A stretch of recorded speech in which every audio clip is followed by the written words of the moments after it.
Привет! В сегодняшнем видео без лишних слов я буду наращивать ногти с помощью мыльной пены. Перед качественным наращиванием необходимо правильно подготовить ноготь. Первое, что я делаю, отклеиваю кутикулу. Да, не отодвигаю, а именно отклеиваю. Подталкивающими движениями, слегка поднимая инструмент, как бы подцепляю саму кутикулу.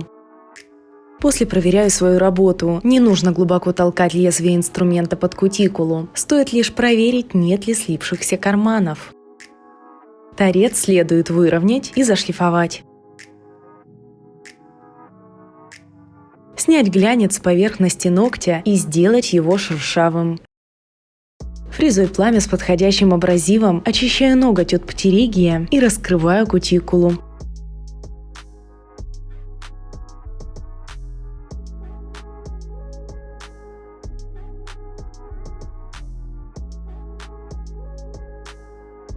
Далее насадка шар поможет избавиться мне от кутикулы.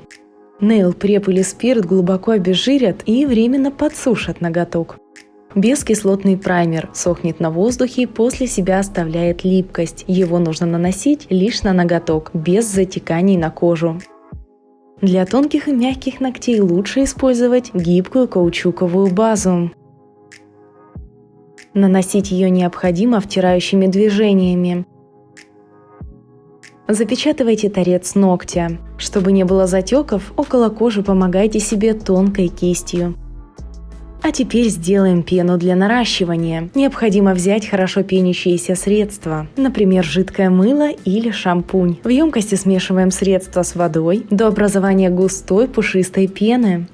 Далее мне поможет верхняя многоразовая форма для наращивания. Кстати, это самая удобная форма, которую я использовала. Ссылку скину в описании под видео. Подобрав форму по размеру ногтя, я беру топ без липкого слоя. Желательно взять топ средней вязкости. Внутреннюю часть формы покрываю топом по приблизительной будущей длине и форме ногтя.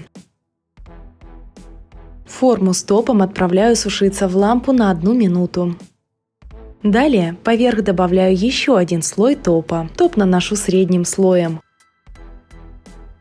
Его я в лампе не сушу. Пушером набираю объемную горку пены. Пену выкладываю на непросушенный топ.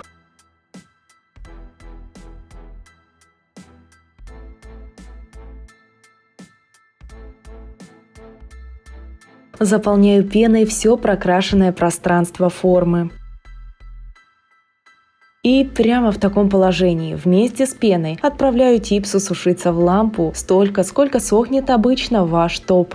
По истечению 1 минуты бумажной сухой салфеткой убираю остатки пены, просто промакиваю форму. Вау, посмотрите на этот узор. Таким способом можно сделать огромное количество нереальных дизайнов.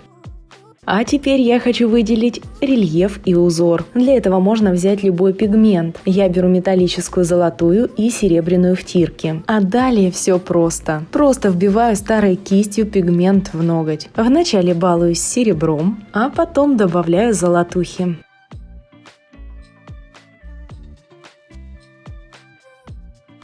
Какая очешуенная чешуя!